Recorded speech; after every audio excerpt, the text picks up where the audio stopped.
پاک فوج کے زیر اہتمام بسیما میں ایک عظیم الشان امن جرگے کا انعقاد کیا گیا، جس میں علاقائی معتبرین، سیاسی جماعتوں کے ضلعی رہنماؤں، انجمن تاجران سمیت مختلف طبقہ فکر سے تعلق رکھنے والے افراد نے بڑی تعداد میں شرکت کی۔ جرگے کے شرکاء سے خطاب کرتے ہوئے کمانڈر 328 بریگیڈ اور کمانڈر کرنل سالار نے کہا کہ پہاڑوں پر جانے والے بلوچ نوجوانوں کے لیے پاک فوج کی جانب سے عام معافی کا اعلان کیا گیا ہے، جس کے تحت وہ قومی دھارے میں شامل ہو کر ملک و قوم کی خدمت کر سکتے ہیں۔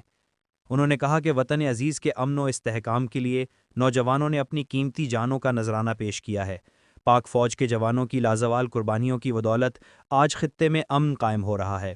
ان کا کہنا تھا کہ عوام اور فوج کے باہمی تعاون سے دشمن کے ناپاک عزائم کو ہمیشہ ناکام بنایا جائے گا۔ شرکاء نے بھی امن کے قیام کے لیے پاک فوج کی قربانیوں کو سراہتے ہوئے مکمل تعاون کا یقین دلایا۔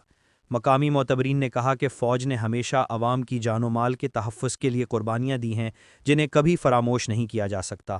انجمن تاجران کے نمائندوں نے کہا کہ امن و امان کی بحالی سے کاروباری سرگرمیوں کو فروغ ملے گا اور علاقے میں ترقی و خوشحالی کے نئے دروازے کھلیں گے۔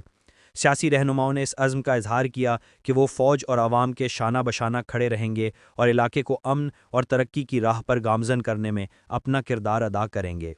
بلوچستان بھر کی تازہ ترین خبروں سے باخبر رہنے کے لیے وائس آف مکران چینل کو یوٹیوب پر سبسکرائب کریں، فیس بک، انسٹاگرام، ٹک ٹاک پر فالو کریں تاکہ آپ سے کوئی خبر رہ نہ جائے۔